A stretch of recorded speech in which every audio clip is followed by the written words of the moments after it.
Hello दोस्तों, कैसे हैं आप सब। आज हम आए हैं एक नई वीडियो लेके, जिसके अंदर हम ज्योग्राफी के आगे के पार्ट्स को हम पढ़ने की कोशिश करेंगे। क्योंकि हमने जो पिछले वीडियो थी उसके अंदर हमने क्या था कि भूमि के अंदर पृथ्वी की जो आंतरिक संरचना है उसके बारे में चीज़ों को समझने की कोशिश की थी कि भूपरपल्टी है, उसके नीचे मेंटल आता है और उसके नीचे कोर आता है, जिसके अंदर कुछ तरंगे हैं, पी और एस तरंगे मुख्यतः वो उनके अंदर गति करती हैं। और उस वीडियो के अंदर हमने समझा था कि जो पी तरंगे हैं वो ठोस, तरल और गैस तीनों में गति करती है, लेकिन जो एस तरंगे हैं वो केवल ठोस के अंदर गति करती है। तो उसी से रिलेटेड अब थोड़ा सा हम आगे आएंगे और आज की वीडियो में हम भूकंप और सुनामी के बारे में थोड़ा सा पढ़ेंगे। लेकिन उससे पहले एक पॉइंट और हमारा क्लियर होना बहुत ज़रूरी है। वो पॉइंट क्या है कि आपको ही पता है, मान लो ये ग्लोब है, ये पूरी पृथ्वी है, और इस पृथ्वी में जैसा कि आज हम देखते हैं पृथ्वी को कि पृथ्वी में अलग अलग महाद्वीप हैं, उत्तर अमेरिका है, दक्षिण अमेरिका है, अफ्रीका है, यूरोप है, एशिया है, अंटार्कटिका है, ऑस्ट्रेलिया है, ये अलग अलग महाद्वीप हैं। लेकिन क्या ये पहले भी ऐसे ही थे? नहीं। क्यों? क्योंकि पहले जो था, कई करोड़ों साल पहले जो पृथ्वी थी, जो इसके महाद्वीप थे, सब एक जगह पे। मान लो ये उत्तरी अमेरिका है, ये दक्षिण अमेरिका है, ये यूरेशिया का हिस्सा जिसमें यूरोप और एशिया दोनों आते हैं। मान लो ये अफ्रीका है, ये ऑस्ट्रेलिया है, और ऑस्ट्रेलिया और ये नीचे अंटार्कटिका है, और ये भी साथ में यहीं पे था। ऐसे करके कुछ अलग अलग महाद्वीप जो थे वो एक साथ थे, और इन पूरे महाद्वीप को जो एक जगह पे इकट्ठे थे उनको बोला जाता था पेंजिया। पेंजिया यानी संपूर्ण पृथ्वी, ठीक है। और जो महासागर है, ये आसपास का जो पानी भरा हुआ है इसके अंदर, उसको बोला जाता था पेंथलासा, यानी जल ही जल, ठीक है। लेकिन जो ये महाद्वीप थे, इनको हमने थोड़ा सा इजी करने के लिए दो हिस्सों में बांट दिया। जो ऊपर वाला हिस्सा था उसको हमने नाम दे दिया गया लोरेशिया, और नीचे वाले हिस्से को हमने बोल दिया गोंडवाना लैंड।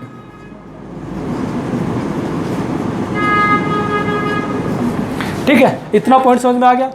पूरा ग्लोब है, पूरी पृथ्वी है, उसके अंदर महाद्वीप एक जगह इकट्ठे थे करोड़ों साल पहले, जब जीवन यहाँ पे नहीं हो पा रहा था। तो उसको हमने दो भागों में बांट दिया, ऊपर वाले को लोरेशिया और नीचे वाले को गोंडवाना लैंड। और इससे धीरे धीरे अलग होते गए। वो अलग क्यों होते गए वो आज हम इसके बारे में थोड़ा सा पढ़ेंगे। एक वैज्ञानिक होते थे, एक जो जिन्होंने 1912 में वेगनर करके एक वैज्ञानिक थे, उन्होंने एक सिद्धांत दिया महाद्वीपीय विस्थापन का। महाद्वीपीय विस्थापन यानी कॉन्टिनेंटल ड्रिफ्ट।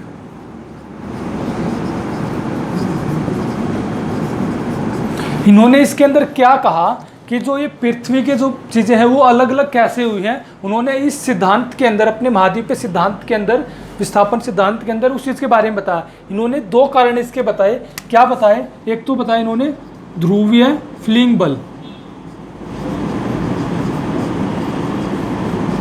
और दूसरा इन्होंने बताया ज्वारीय बल।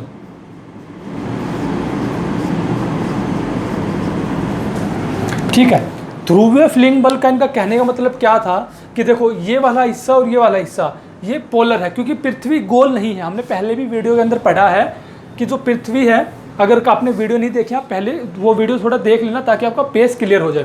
पृथ्वी थोड़ी सी गोल नहीं है, वो क्या है, थोड़ी सी चपटी है ऊपर ध्रुवों पे, और जो साइड में जो भूमध्य भाग है वहाँ पे पृथ्वी उभरी हुई है, मतलब थोड़ी सी ऐसे करके है, इधर से उभरी हुई है दोनों साइड से। तो इन वैज्ञानिक का, इन साहब का कहना था, वैगनर साहब का, कि जो ध्रुवीय फ्लिंग बल है, कि जो हमारा पृथ्वी जो घूमती है, पश्चिम से पूर्व जो पृथ्वी घूमती है, उस बल की वजह से ये महाद्वीप जो है अलग अलग हो गए हैं उस बल से, क्योंकि पृथ्वी घूम रही है और जो इसका उभरा हुआ भाग है ये इसको घुमाने में मदद करता है। इनका कहना ये था। एक तो इन्होंने ये पॉइंट रखा। दूसरा इन्होंने रखा ज्वारीय बल। ज्वारीय बल मतलब कि जब सूरज, पृथ्वी और चंद्रमा जब एक ही दिशा में होते, मान लेते हैं पृथ्वी है, ये सूरज है, ये चंद्रमा है, मान लेते हैं तीनों एक ही लाइन में एक ही दिशा के अंदर है। तो जब यह पृथ्वी के सूरज इधर है, मान लो पृथ्वी यहाँ पे है, चंद्रमा बीच में है, या चंद्रमा इधर आ जाता है और सूरज तो उधर है ही। इन्होंने कहा कि अगर ऐसा कुछ होता है कि एक लाइन में, यानी कि पूर्णिमा या अमावस्या को, तो उस दिन क्या होता है कि जो उच्च ज्वार है समुद्र के अंदर वो आते हैं। तो उन्होंने कहा कि वो बल इतने शक्तिशाली हो गए करोड़ों वर्षों के अंदर, ये जो गुरुत्वाकर्षण बल है चंद्रमा और सूरज का, जिससे पृथ्वी के ऊपर समुद्र का जो पानी है वो ज्वार पैदा करता है, जिसके अंदर उच्च ज्वार आती है। तो वो बल इतना शक्तिशाली हो गया कि उन्होंने इन महाद्वीपों को अलग थलग कर दिया। धीरे धीरे कई करोड़ों सालों में ये महाद्वीप अलग अलग हो गए हैं, उनका कहना ये था। ठीक है, लेकिन कुछ लोग इस बात से सहमत नहीं हुए। उनके अंदर क्या, कुछ लोग कौन थे, उनमें से एक मुख्य नाम जो रखा है, जो नाम है वो नाम है 1967 में जिन्होंने थ्योरी दी इस बारे में, अपना सिद्धांत दिया। एक तो है मैकेंजी, दूसरे हैं पार्गल, तीसरे मॉर्गन। ठीक है, इन लोगों ने क्या कहा, पार्गन और मॉर्गन, इन लोगों ने क्या कहा कि जो ये महाद्वीप पे विस्थापन हुआ है ये इन चीज़ों से नहीं हुआ। इसका कारण इन्होंने रखा, टेक्टोनिक प्लेट्स को इन्होंने कारण बताया। टेक्टोनिक प्लेट्स, प्लेट विवर्तवनत की, मतलब टेक्टोनिक प्लेट इन्होंने रखा और उसको जो बोला जाता है, इन्होंने प्लेट विवर्तनिकी।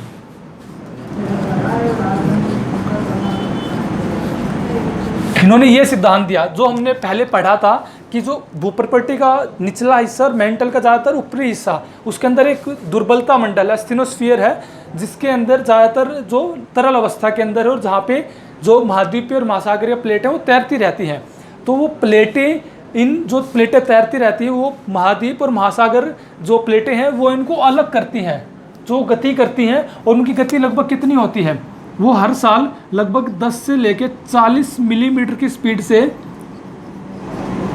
मिलीमीटर पर ईयर की स्पीड से वो गति करती है। और वो उस गति की वजह से ये महासागर अलग अलग हो गए हैं और इन महाद्वीप अलग अलग हो गए हैं। और ये महाद्वीप जो हैं आज भी गति कर रहे हैं। इसमें एक पॉइंट और हम ऐड करेंगे, मान लेते हैं ये ऑस्ट्रेलियन प्लेट है, इस प्लेट के ऊपर यहाँ पे तैतीस सागर था, आज वो तैतीस सागर नहीं है, आज नहीं है, उसकी जगह क्या आ गया, हिमालय हमारा। वो क्यों आ गया, क्योंकि जो ऑस्ट्रेलियन, इंडियन और न्यूजीलैंड वाली प्लेट थी, इंडियन प्लेट जिसको मुख्यतः हम बोलते हैं, वो प्लेट उत्तर पूर्व दिशा में गति कर रही है। और ऊपर कौन सी प्लेट थी, यूरेशियन प्लेट, वो दोनों आपस में टकरा गई और टकराने की वजह से जो भारी प्लेट थी वो तो नीचे आ गई और जो हल्की प्लेट थी वो ऊपर रह गई और उस वजह से वहाँ पे हिमालय का निर्माण हुआ है। ये कारण बताया जाता है 33 सागर में हिमालय का निर्माण होने का। इतना पॉइंट समझ में आ गया। मैकेंजी, पार्गन और मॉर्गन ने एक लॉ रखा था, एक सिद्धांत रखा कि जो महाद्वीपीय प्लेट और महासागरीय प्लेटें हैं उनकी वजह से ये अलग अलग हुए हैं और आज इनको हम अलग अलग नाम से उत्तरी अमेरिका, दक्षिण अमेरिका, ऑस्ट्रेलिया, यूरेशिया या एशिया और यूरोप, अफ्रीका और अंटार्कटिका, ये अलग अलग हो गए महाद्वीप, इनको अलग अलग नाम से हम जानते हैं। एक नया महाद्वीप, 8वां महाद्वीप अभी खोजा गया है और उसका नाम क्या है, जीलैंडिया। ये कहाँ पे है, न्यूजीलैंड और ऑस्ट्रेलिया के आसपास में है, मतलब न्यूजीलैंड के थोड़ा सा ऊपर है। इसको 8वां महाद्वीप कहा गया है, जो ज़्यादातर पानी के अंदर ही है। अभी 94 या 93% इसका अभी पानी के अंदर है, तो इस पर अभी और अच्छे से रिसर्च चल रही है। तो अभी मुख्यतः हम 7 महाद्वीप के बारे में ही पढ़ते हैं, ठीक है। तो ये इसके बारे में था। अब दूसरा पॉइंट हम समझते हैं भूकंप के बारे में, कि जो भूकंप है वो, इसका नाम है पार्कर, पार्गन नहीं, पार्कर, सॉरी, ठीक है। तो अब हम पढ़ते हैं भूकंप के बारे में, कि भूकंप क्यों आते हैं, कैसे आते हैं और कारण क्या है उनके, तो उसके बारे में थोड़ा सा पढ़ते हैं। ये पॉइंट आपको समझ में आ गया। महाद्वीप है वो अलग अलग हो गए, अलग अलग जगह पे, और वो आज भी गति कर रहे हैं। महाद्वीपीय प्लेटें नहीं होती, महासागरीय प्लेटें भी होती, जैसे प्रशांत महासागरीय प्लेट है, मध्य अटलांटिक प्लेट है, वो प्लेटें भी जो प्रशांत या पानी के नीचे गति कर रही हैं, ठीक है। तो हम भूकंप के बारे में थोड़ा सा पढ़ते हैं अभी। देखो, जो भूकंप है, भूकंप का हमने कारण समझा था कि भूकंप क्यों आता है, क्योंकि भूकंप जमीन के अंदर कुछ हलचल होती है, उसकी वजह से हमें सतह पे भूकंप महसूस होता है। भूकंप का मतलब क्या है, भूकंप यानी भू प्लस कंप, यानी भूमि का कांपना, ठीक है। तो इसके अंदर क्या होता है कि हमने पढ़ा था, एक तो भूप्रपट्टी होती है, एक मेंटल होता है, कोर होता है, क्रोड होता है, और इसके अंदर कुछ तरंगे हैं पी, एस और एल तरंगे मुख्यतः जो गति करती है और जो भूकंप का कारण बनती है। तो उन तरंगों के बारे में अगर पढ़ लेते हैं कौन सी तरंगे और क्या क्या उनका फायदा, क्या क्या उनसे होता है, क्या क्या चीज़ें उसके अंदर होती हैं। ठीक है, तो इसका कारण क्या है, एक तो पी तरंगे, एक एस तरंगे और एक एल तरंगे। पी यानी प्राथमिक तरंगे, पहली जो तरंगे हैं, एस माने सेकेंडरी तरंगे, एल माने लव तरंगे। यानी लव तरंगे इनको क्यों बोलते हैं, इनका जिसने इनको खोज किया था उनका नाम था एच.डी. लव, इसलिए उनके नाम पे इसको लव तरंगे यानी एल तरंगे बोला जाता है। ठीक है, पहला पॉइंट। दूसरा पॉइंट, जो ये तरंगे हैं ये लगभग गति करती है 8 किलोमीटर पर सेकंड के हिसाब से, ये गति करती है लगभग 4 किलोमीटर पर सेकंड के हिसाब से, और ये तीसरी वाली जो है ये गति करती है लगभग 1.5 से लेके 3 किलोमीटर पर सेकंड के हिसाब से। इनकी स्पीड होती है, गति होती है, जो तरंगे गति करती हैं। ठीक है, दूसरा पॉइंट, ये जो तरंगे हैं ये गति करती है अनुदैर्घ्य रूप में, ये गति करती हैं अनुप्रस्थ में,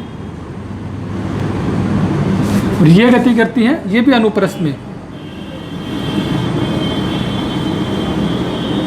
अनुदैर्घ्य मतलब लॉन्गिट्यूड बोला जाता शायद, और अनुप्रस्थ मतलब ट्रांसवर्बल यानी ट्रांसवर्स, अनुप्रस्थ ट्रांसवर्स और अनुदैर्घ्य लॉन्गिट्यूड। ठीक है, तीसरा, जो ये तरंगे हैं इनकी जो दूरी होती है वो होती है कम, इनकी संख्या होती है वो होती है ज़्यादा, और जो तीसरा इनकी जो ऊंचाई होती है वो भी होती है कम। इसमें देखते हैं दूरी औसत होती है, जैसे स्पीड भी औसत, अगर तीनों की बात करें तो इसकी स्पीड औसत है, इसकी ज़्यादा उसकी कम है, इसके बीच में है। इसकी ऊंचाई वो भी औसत है, और इसकी संख्या वो भी लगभग औसत है तीनों के मुकाबले में। ठीक है, इसकी बात करें इसमें दूरी क्या है, ज़्यादा है, वो हम थोड़ा सा भी ड्रॉ भी करेंगे कैसे ये वेव करती हैं, कैसे चलती हैं। ठीक है, दूसरा ऊंचाई, इनकी ऊंचाई भी ज़्यादा होती है, लेकिन इनकी जो संख्या है वो संख्या क्या है, कम होती है कंपेयर टू इन दोनों के मुकाबले उसकी जो संख्या है वो कम होती है। ठीक है, इतना बहुत समझ में आ गई। अब देखो, जो ये तरंगे हैं ये तरंगे गति कैसे करती हैं, ये तरंगे लगभग ऐसे चलती हैं।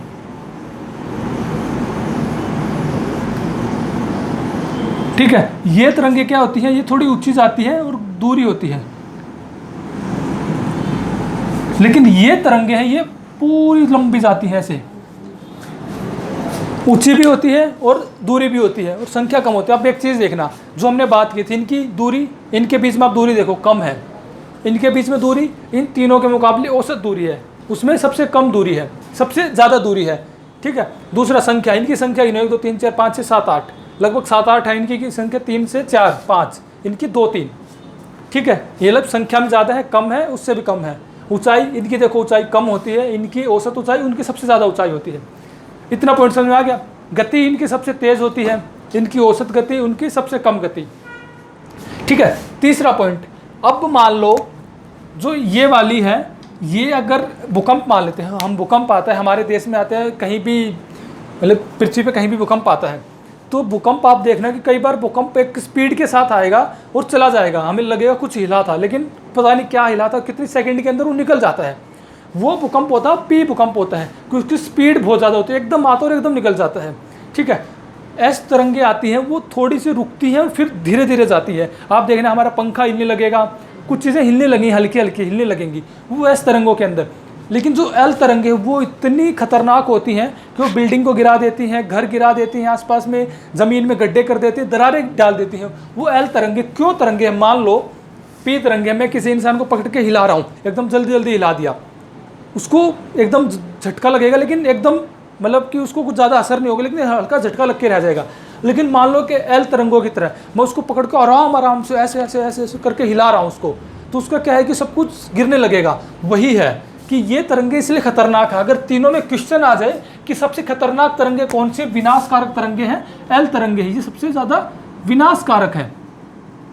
और इसी का कारण यही है कि ये तो दूरी ज़्यादा लेती हैं, वो समय कम लेती हैं, इसलिए बहुत धीरे से आती है और ज़्यादातर चीज़ों को हिला के जाती है, ज़्यादातर चीज़ों में कंपन पैदा करके जाती है, इसलिए खतरनाक है। सबसे ज़्यादा विनाशक है जो एल तरंगे है, सबसे कम विनाशक पी तरंगे, क्योंकि स्पीड से आती है और स्पीड से निकल जाती है।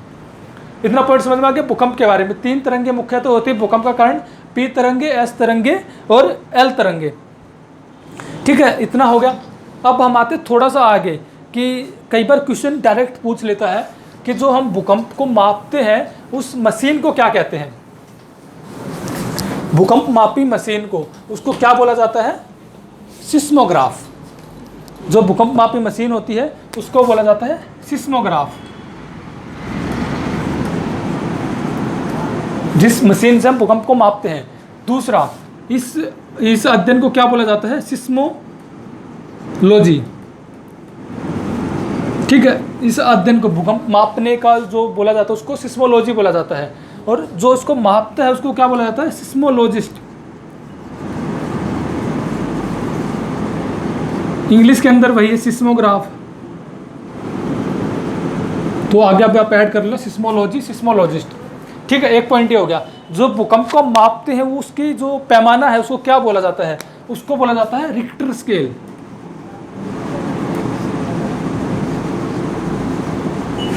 Richter scale.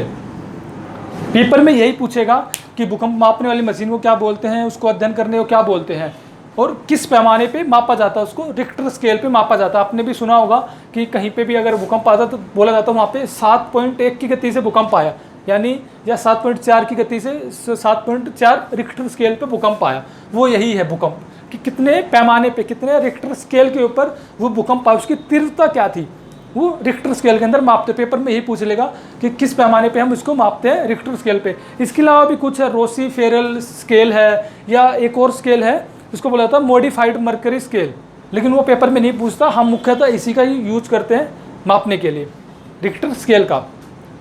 ठीक है, एक पॉइंट तो ये हो गया। एक पॉइंट और है जिसको बोला जाता है सह भूकंप रेखा या सम भूकंप रेखा। वो कई बार हाई लेवल के क्वेश्चंस होते हैं सिविल सर्विस के अंदर मुख्यतः, उसमें इसके बारे में पूछ लेता है। सह भूकंप रेखा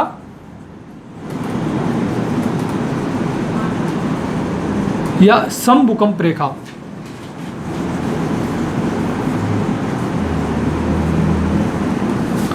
ठीक है, इसको बोला जाता है होसिस्मल लाइन, इसको आइसोसिस्मल लाइन।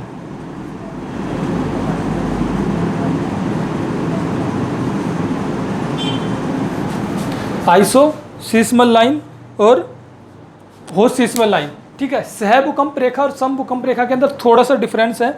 इसको जब हम मापते हैं सह भूकंप को, इसके अंदर हम समय को मापते हैं, समय को लेके, और इसमें हम तीव्रता को लेके।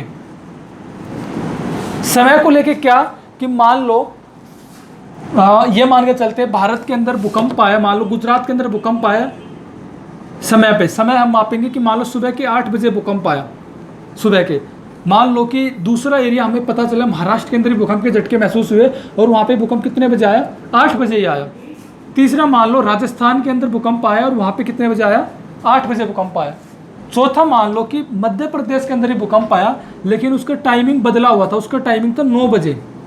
तो जो रेखा है वो मशीन के अंदर क्या माप देगी कि ये भूकंप की एक लाइन खींच के दे देगी, वो ऐसे करके कि यहाँ पे इसको नहीं रखे, क्योंकि जो एक टाइम पे जो भूकंप आया था जहाँ जहाँ पे, उसको एक लाइन में रख के दे देगी, किससे पता चल जाएगा कि किस किस एरिया में कितने बजे भूकंप आया। अगर एक लाइन, एक ही टाइमिंग की लाइन दिखा रहा है वो, यानी कि सब जगह पे 8 बजे भूकंप आया है। ये सह भूकंप रेखा मतलब कि समय को हिसाब से बताती है। सम भूकंप के अंदर क्या होता है कि तीव्रता बताती है। मान लो वही एग्जांपल लेते, गुजरात के अंदर भूकंप आया 7 की गति से, 7 की तीव्रता से रिक्टर स्केल पे आया। मान लो राजस्थान के अंदर आया 7 के से, महाराष्ट्र के अंदर भी 7 के से आया, लेकिन मध्य प्रदेश के अंदर ये 5 के रिक्टर स्केल पे आया, जिसको हम 1 से लेकर 10 तक रखते हैं रिक्टर स्केल पे। तो उसी में अब ये रेखा क्या होगी कि एक तीव्रता वाली लाइन को खींच के रख देगी कि अच्छा इसी जगह पे 7 की तीव्रता से आया था, इसलिए उसको एक लाइन में रख दिया उसको। इतना पॉइंट समझ में आ गया। ये सह भूकंप के अंदर समय को लेंगे, सम भूकंप के अंदर उसकी तीव्रता को लेंगे।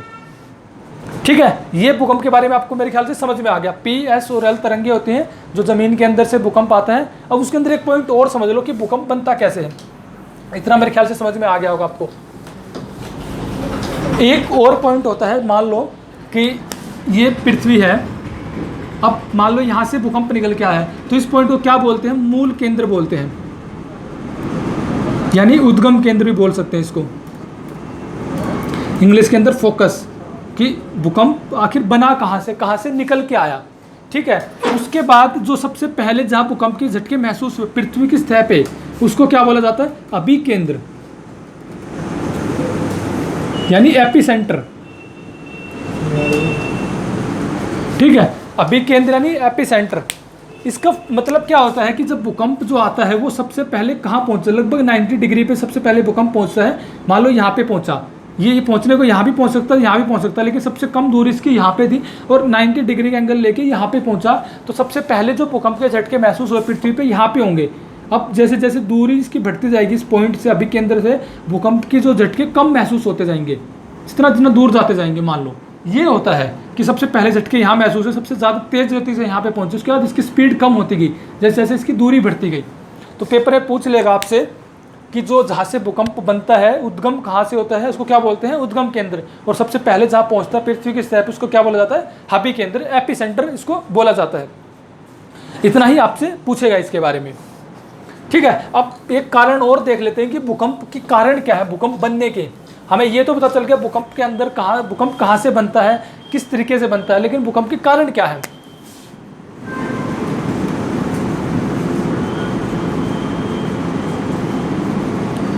देखो, भूकंप के कारण दो माने जाते हैं, एक तो होता है प्राकृतिक कारण और एक होता है मानव जनित कारण।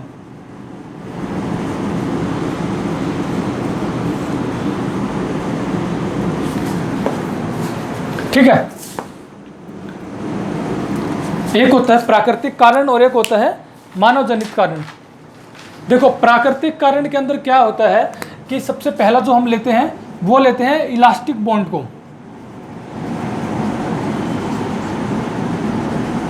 इलास्टिक बॉन्ड, रीबॉन्ड, इसको सॉरी रीबॉन्ड बोलेंगे, इलास्टिक रीबॉन्ड। इसका मतलब क्या होता है कि मान लो हम स्कूल में बचपन में पिटते हैं टीचर से, टीचर एक छड़ी से मारता है, उस छड़ी को मान लो कि वो पतली सी छड़ी होती है, कई बार आप देखते हो कोई पतली सी एक, इसको सहसूत की शायद वो होती है, तो उसको क्या होता है कि वो मुड़ जाते हैं, हम उसको मोड़ते हैं तो मुड़ जाते हैं, कि इलास्टिक की तरह, रबड़ की तरह होती है, थोड़ी मुड़ जाती है, और जब उसको हम तोड़ते हैं तो हमारे हाथ में कंपन महसूस होती है तोड़ते वक्त, मतलब एकदम झटका सा लगता है। वो यही है इलास्टिक बाउंड। जो चट्टाने हैं जो गति कर रही हैं, जो महाद्वीपीय और महासागरीय प्लेटें हैं जो गति कर रही हैं, वो क्या है कि वो मुड़ जाती हैं जब आपस में टक्कर होती है उनकी, तो इस तरीके से भूकंप बनता है, उसको इलास्टिक रिबाउंड भूकंप बोलते हैं। दूसरा, प्लेट विवर्तनिकी वाली प्लेट संचलन भूकंप, यानी कि जब प्लेटें एक दूसरे टकराती हैं तो एक प्लेट ऊपर एक प्लेट नीचे चली जाती है, तो उसको प्लेट संचलन की वजह से आने वाला भूकंप, जो सबसे खतरनाक भूकंप भी होता है। ठीक है, तीसरा हम भूकंप को इसमें रख सकते हैं, एक तो इलास्टिक हो गया, एक प्लेट संचलन हो गया, उसके अलावा एक होता है ज्वालामुखी के, ज्वालामुखी विस्फोट। ठीक है, चौथा पिंड से, कोई पिंड हमारे साथ टकराया। पांचवा भूस्खलन से।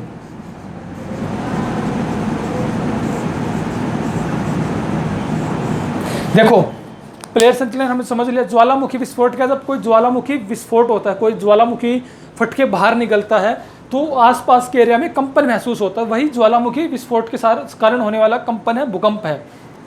ठीक है, पिंड क्या कि कोई भी मान लो कोई पिंड है, कोई उल्का पिंड है, कोई क्षुद्र है, कुछ वो जब पृथ्वी से टकराते हैं तो उससे भी पृथ्वी पे कंपन महसूस होती है, वो प्राकृतिक के अंदर ही आता है। भूस्खलन की कोई पर्वत है, पर्वत है, कोई पहाड़ है, वो टूट गया, वो नीचे गिर रहा है तो भूस्खलन हो रहा है उसमें, तो उससे भी आसपास के एरिया में कंपन महसूस होती है, वही भूस्खलन जो प्राकृतिक के अंदर आता है। मानव जनित के अंदर क्या आता है, RIS, खनन, परिवहन और उसके अलावा या फिर परमाणु परीक्षण।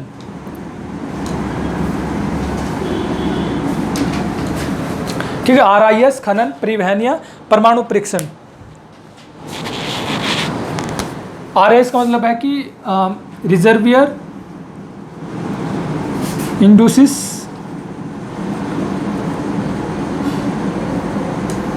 सेंसिटिविटी, यानी जलाशय प्रेरित भूकंप। इसका मतलब क्या है कि जब हम कोई नदी पे बांध बना देते हैं तो वहाँ पे हमें पानी स्टोर करना पड़ता है, और ये पानी कई बार भूकंप का कारण भी बनता है। जब पानी बहुत इकट्ठा हो जाता है और वो जब बांध को तोड़ता है तो बांध टूटने की वजह से आसपास के एरिया में भूकंप आता है, पृथ्वी में हलचल होती है, कांपने लगती है पृथ्वी। तो ये RIS मानव जनित के अंदर आता है, क्योंकि बांध हम लोग खुद से बनाते हैं। खनन क्या है? खनन की मान लो कि कोई हम खनन कर रहे हैं, कोयला कुछ को लोहा कुछ निकाल रहे हैं ज़मीन से, तो उसके कारण भी आसपास के एरिया में भूकंप पैदा होता है खनन की वजह से भी। जब ज़मीन को हम खोदेंगे आसपास में तो धरती तो हिलेगी भाई। ठीक है। परिवहन क्या कि कोई रेल लाइन है, उस पर रेल जा रही है, ट्रक चल रहा है, आसपास में कोई भारी वाहन चल रहा है, या वो कहते हैं धरती धकेल हमारे एक लोकल लैंग्वेज में, जो ज़मीन को प्लेन करता है, रोड बनाते हैं तब आप देखना रोड से जब चलेगा तो वो क्या है कि आसपास के एरिया में कंपन महसूस हो गया आसपास के घरों में, तो परिवहन के अंदर उसको हम रखेंगे। परमाणु परीक्षण की अगर कोई हम परमाणु परीक्षण कर रहे ज़मीन के अंदर या बाहर भी, तो आसपास के एरिया में आपने एक मूवी देखी होगी इसके ऊपर, परमाणु मूवी, जो 1998 मई 1998 हमने सेकंड परमाणु परीक्षण अपना किया था। तो उसके अंदर जब परमाणु परीक्षण करते हैं तो ज़मीन आसपास के सारे एरिया में जो ज़मीन वो हिलती है आसपास की सारी, तो सारी चीज़ें उसमें गिर जाती हैं जो भी आसपास में रखी होती हैं। तो परमाणु परीक्षण भी एक मानव जनित कारण है इसके अंदर, जो भूकंप का कारण बनता है। ठीक है, ये आपको पॉइंट समझ में आ गया होगा। इसके अलावा एक पॉइंट और हमें समझना चाहिए इसके अंदर, कि जो प्लेटें हैं वो टकराती कैसे हैं। ये एक पॉइंट, आखिरी पॉइंट हमें जरूर समझना चाहिए इसमें, कि आपको पता है कि ज़मीन के अंदर 3 तरीके की प्लेट्स हैं। एक तो होती है अपसारी प्लेट, एक होती है अभिसारी, और तीसरी होती है रूपांतरित। अभिसारी, अपसारी मतलब डाइवर्जेंट, अभिसारी मतलब कन्वर्जेंट, और रूपांतर मतलब ट्रांसफॉर्म। डाइवर्जेंट, कन्वर्जेंट और ट्रांसफॉर्म। इसका मतलब क्या है कि मान लो एक प्लेट है, एक ये प्लेट है, ये मतलब दूसरी दिशा में जा रही है, गति कर रही है लेकिन दूसरी दिशा के अंदर। तो जब ये एक दूसरे से अलग होती है तो भी वो एक भूकंप का कारण बनता है, और जब ये अलग होती है तो यहाँ से ज्वालामुखी जो लावा है, जो मैग्मा है, वो निकल के बाहर जाता है और लावा बन जाता है और ज्वालामुखी विस्फोट होता है। कारण ये भी है, भूकंप का भी कारण बनता है और ज्वालामुखी का भी कारण बनता है। अब सारी प्लेट्स, अभिसारी के अंदर क्या है कि 2 प्लेटें हैं, वो एक दूसरे की साइड में जा रही हैं। मान लो एक प्लेट आ रही है, एक दूसरी प्लेट आ रही है, और जब ये टक्कर होती है तो बाहरी प्लेट नीचे आ जाती है और दूसरी प्लेट ऊपर आ जाती है, और जब ऊपर आती है तो इसे भूकंप का कारण बनता है। क्योंकि यहाँ पे जब नीचे जाएगी वो, मान लो प्लेट ऐसे नीचे जा रही है, तो यहाँ पे जो इस एरिया में घर्षण पैदा होगा, और जब घर्षण पैदा होगा तो वो भूकंप का कारण बनता है, ज़मीन को हिलाने का काम करता है। और ये सबसे खतरनाक जो भूकंप आता है इसी की वजह से ही आता है। ठीक है। तीसरा ट्रांसफॉर्म में क्या कि रूपांतरित में मान लो 2 प्लेट है, ये या तो ऊपर जा रही है या नीचे आ रही है, या वाइस वर्सा कर सकते हैं। जब ये एक दूसरे के टच में करके ऊपर नीचे होंगे तो भी वो घर्षण का काम करेंगे और भूकंप पैदा करती हैं ये। तो 3 तरीके की मुख्यतः प्लेट होती हैं। इसके अंदर हम अलग अलग रख सकते हैं, जैसे अभिसारी के अंदर महाद्वीपीय प्लेट है, अगर 2 महाद्वीपीय प्लेटें हैं, या 2 महासागरीय प्लेट हैं, या 1 महासागर 1 महाद्वीपीय प्लेट है, वो इसके अंदर हम रखेंगे। ठीक है। अभिसारी के अंदर भी जैसे मध्य अटलांटिक प्लेट है वो अलग हो रही है, मान लो कि यूरेशिया से अलग हो रही है, अफ्रीका से अलग हो रही है, अफ्रीका प्लेट से अलग हो रही है, तो वो अभिसारी के अंदर, रूपांतरित के अंदर भी ये चीज़ें आती हैं। ठीक है, ये एक पॉइंट था। दूसरा एक पॉइंट हम समझ लेते हैं, प्लेटें कितनी होती हैं हमारी, फिर हम इस टॉपिक को ख़त्म करते हैं। देखो, प्लेटें मुख्यतः 7 प्लेटें हम रखते हैं मुख्यतः। मान लो ये मान के चलते हैं कि ये मान लो यूरेशिया है, मतलब कि लगभग ये यूरोप का हिस्सा है, ये एशिया का हिस्सा है। इसके नीचे मान लो यहाँ पे अफ्रीका है। ठीक है, यहाँ पे कहीं भारत है। ठीक है, यहाँ पे कहीं भारत है मान लो, ये ऑस्ट्रेलिया है, नीचे कहीं अंटार्कटिका है, यहाँ पे उत्तर अमेरिका है मान लो, ये दक्षिण अमेरिका है। ठीक है। जो प्लेटें हमने 7 प्लेटें, तो क्या होगी, एक तो यूरेशियन प्लेट है, एक अफ्रीकन प्लेट है, एक ऑस्ट्रेलियन इंडिया या ऑस्ट्रेलिया और न्यूजीलैंड की एक प्लेट अलग होती है, उसको भी हम इंडियन प्लेट बोलते हैं। एक अंटार्कटिका प्लेट है, एक उत्तरी अमेरिका प्लेट है जिसके अंदर कैरिबियाई देश जो यहाँ पे होते हैं, जमैका और क्यूबा और सब देश, जिसको कैरिबियाई देश बोला जाता है, समूह है एक, वो इसके अंदर आता है उत्तरी अमेरिका प्लेट के अंदर, और एक दक्षिण अमेरिकी प्लेट होती है। उसके अलावा जो बीच का हिस्सा है ये प्रशांत महासागर वाली प्लेट है। और उसके अलावा एक प्लेट और है जो यहाँ, और मान लो गोल पृथ्वी है, पीछे से इधर वाले हिस्से फिर आगे हम मध्य अटलांटिक प्लेट। तो ये मुख्यतः 7 प्लेटें होती हैं जो गति करती हैं, इधर से उधर गति कर रही होती हैं, और ये आपस में जब टकराती हैं, अलग होती हैं, घर्षण करती हैं, तो ये भूकंप का कारण बनती है। आप देखना एक चीज़ और यहाँ पे होती है, कुछ प्लेटें जो एग्जाम में पूछ लेता कई बार कि कुछ प्लेटें हैं जैसे नज्का प्लेट।